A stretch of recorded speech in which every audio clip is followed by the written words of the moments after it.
Hello दोस्तों, आज हम बात करेंगे पौधों में अलैंगिक जनन के बारे में। यह टॉपिक आरएस मेंस में विज्ञान विषय के अंतर्गत आता है, जो एक बहुत महत्वपूर्ण टॉपिक है।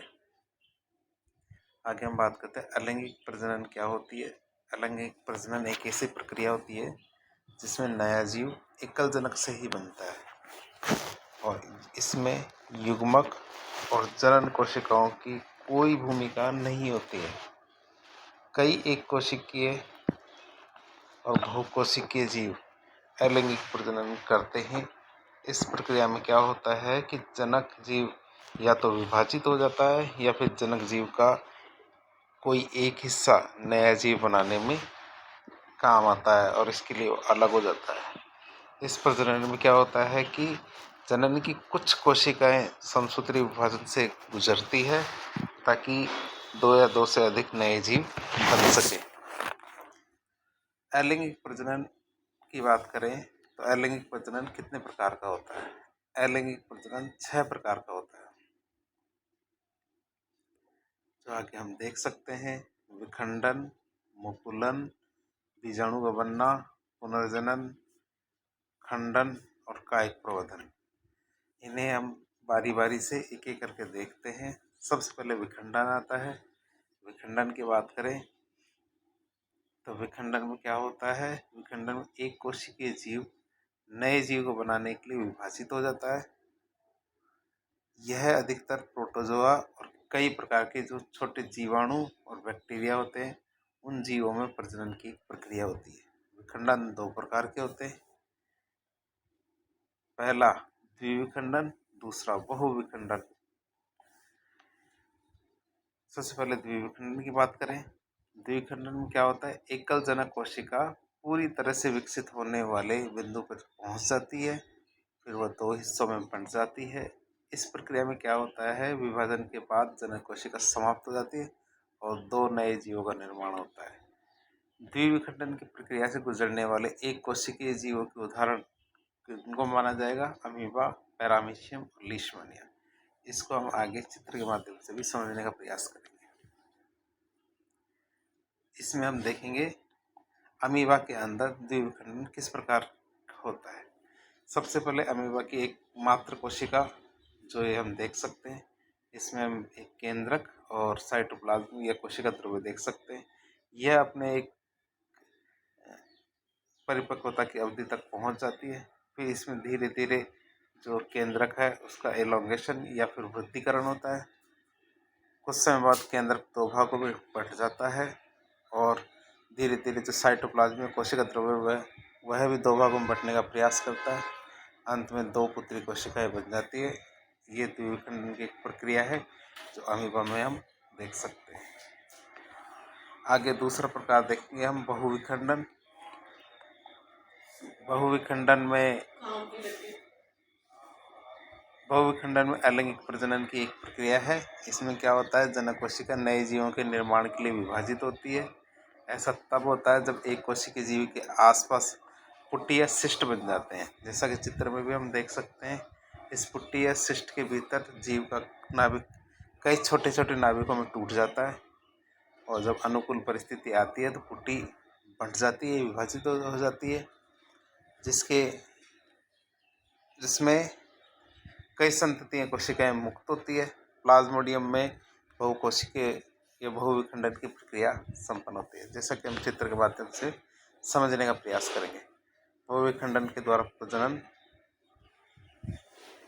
में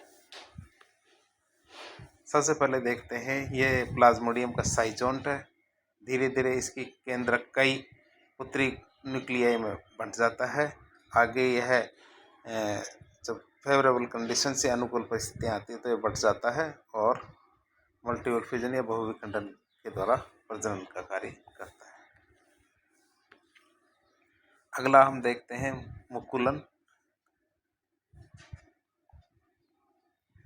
मुकुलन की बात करें तो मुकुलन को बडिंग कहते हैं अंग्रेजी में, और अंग्रेजी का शब्द बडिंग बड शब्द से आया है, जिसे अंकुर कहते हैं। अंकुर का अर्थ होता है छोटा पौधा मुकुलन की प्रक्रिया में एक छोटा अंकुर जनक जीव के शरीर पर विकसित होता है, जैसा कि हम चित्र में भी देख पाएंगे।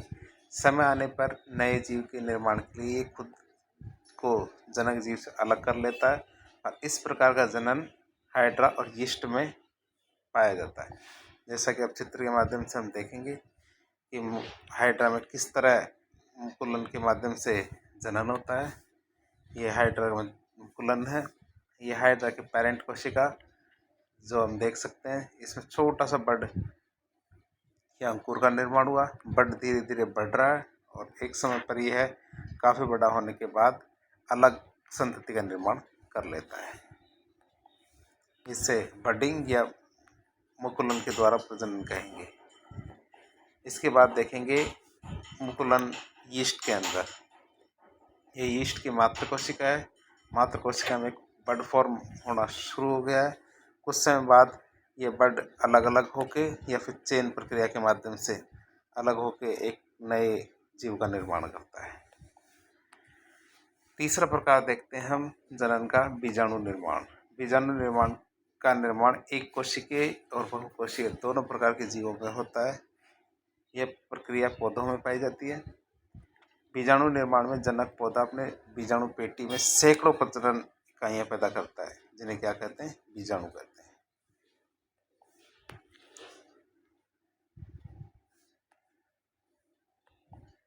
जब पौधों की यह बीजाणु पेटी फटती है तो बीजाणु हवा, जमीन, भोजन और मिट्टी पर बिखर जाते हैं और वहीं पे उगने लगते हैं और ये नए पौधों को जन्म देते हैं।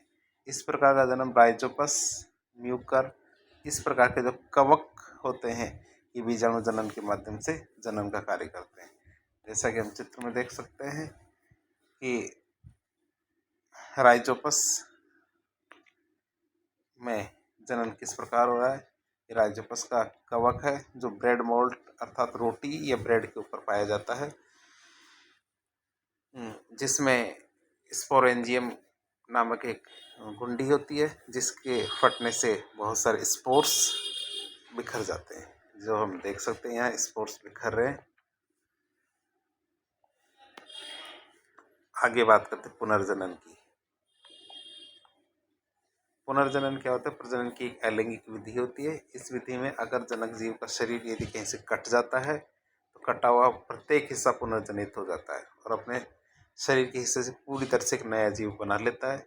ऐसा इसलिए होता है क्योंकि जब किसी जीव का शरीर पुनर्जनन से गुजरता है तो उसमें कटान होता है और फिर कटे हुए शरीर के हिस्से की कोशिका तेजी से विभाजित होती है और कोशिकाओं का गोलक बन जाता है, बॉल बन जाती है। ये कोशिकाएं इसके बाद में अपने अंगों और शरीर के हिस्सों के निर्माण के लिए उचित स्थान तक पहुंच जाती है। पुनर्जनन पौधों और जानवरों दोनों में ही होता है। उदाहरण के रूप में हम देखें तो हाइड्रा प्लेनेरिया में पुनर्जनन पाया जाता है, जिसका चित्र के माध्यम से हम अध्ययन करेंगे। अब प्लेनेरिया के अंदर हम पुनर्जनन को देखेंगे। ये पेरेंट प्लेनेरिया है जिसके हमने 3 टुकड़े कर दिए, ए, बी और सी। कुछ समय बाद हम देखते हैं कि तीनों टुकड़े अपने अपने हिस्से को पूरा करके पुनर्जनन करके 3 प्लेनेरिया को निर्माण करते हैं। अगला पुनर्जनन अलैंगिक जनन का प्रकार हम पढ़ेंगे खंडन। खंडन कोशिका बहुकोशिकीय जीवों में होता है, चाहे वो पौधों में हो या जानवरों में। इस प्रक्रिया में बहुकोशिकीय जीव परिपक्व होने पर 2 या 2 से अधिक टुकड़ों में टूट जाता है। इसका प्रत्येक टुकड़ा एक नए जीव का निर्माण करता है। स्पायरोगायरा जो कि एक पौधा है, समुद्री एनिमन जो कि एक समुद्री जीव है, दोनों में खंडन की प्रक्रिया के द्वारा जनन पाया जाता है। जैसा कि हम चित्र में देख सकते हैं, स्पायरोगायरा एक रेशे जैसा शैवाल होता है जिसमें खंडन प्रक्रिया से प्रजनन होता है। स्पायरोगायरा जैसा कि हम देख रहे हैं एक तंतु है जिसके 3 टुकड़े हो गए हैं, प्रत्येक टुकड़ा एक संतति का निर्माण करता है। स्पायरोगायरा। अगला प्रकार हम देखते हैं कायिक प्रवर्धन।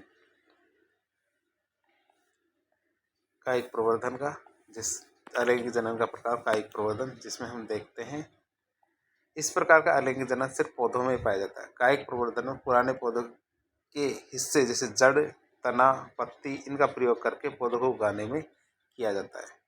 पुराने पौधों में जो निष्क्रिय स्थिति में अंकुर होते हैं, जब वो अनुकूल परिस्थिति आती है जैसे नमी या उनको ताप दिया जाता है तब वे नए पौधे के रूप में उगने लगते हैं और विकसित होने लगते हैं। जैसे हरी घास, ब्रायोफिल्म, मनी प्लांट, आलू, प्याज, केला, इन सब में कायिक प्रवर्धन की प्रवृत्ति पाई जाती है। जैसा कि हम आलू में देख सकते हैं कि आलू वैसे तो सही रहता है, लेकिन जब उसमें अनुकूल परिस्थितियाँ आती है तो उनकी जो आइज़ होती है, आँखें होती है, उनसे नया पौधा निकलने का प्रयास करता है। इसके बाद ब्रायोफिल्म की पत्ती हम देख रहे हैं। ब्रायोफिल्म की पत्ती में किनारों से छोटे छोटे पौधे निकलते हुए भी हम देखते हैं। जब उनके अनुकूल परिस्थिति, ताप, नमी, इस तरह की चीज़ें उनको उपलब्ध होती है तो नए पौधों का निर्माण करते हैं। अब पौधों में कायिक कृत्रिम प्रवर्धन किस तरह से हम पैदा किया कर सकते हैं उसके बारे में हम देखते हैं। जब मानव निर्मित पद्धतियों का प्रयोग करके एक पौधे से कई पौधे विकसित करने का प्रयास करते हैं तो इसे कृत्रिम प्रवर्धन या आर्टिफिशियल प्रोपगेशन कहते हैं। पौधों के जो कृत्रिम परिवर्धन की निम्नलिखित 3 प्रक्रिया या विधियाँ होती है। सबसे पहली विधि होती है कलम लगाना, फिर लेयरिंग, फिर ग्राफ्टिंग। ये हम आसानी से समझ सकते हैं। सबसे पहला होता है कलम लगाना। कलम लगाने में पौधे के किसी भी छोटे हिस्से, जो तना या पत्ती कुछ भी हो सकता है, जिस पर अंकुर लगा हो, उसको काट करके या उसे मिट्टी या पानी की सुविधा देके एक नया पौधा बना दिया जाता है। कुछ दिनों बाद आप नए पौधे को बढ़ता हुआ देखेंगे। बोगनविलिया, गुलदाउदी, अंगूर, इस तरह के पौधों के अंदर हम कलम लगाने के माध्यम से नए पौधों का निर्माण करते हैं। चित्र के माध्यम से हम देखेंगे कि ये एक पौधा है जिसको ये कटिंग वाला सेक्शन है, वहाँ तक दबा दिया जाता है। कुछ समय बाद कलम कटिंग के माध्यम से नया पौधा बन जाता है। फिर आता है लेयरिंग। लेयरिंग में हम देखेंगे दूसरी विधि है।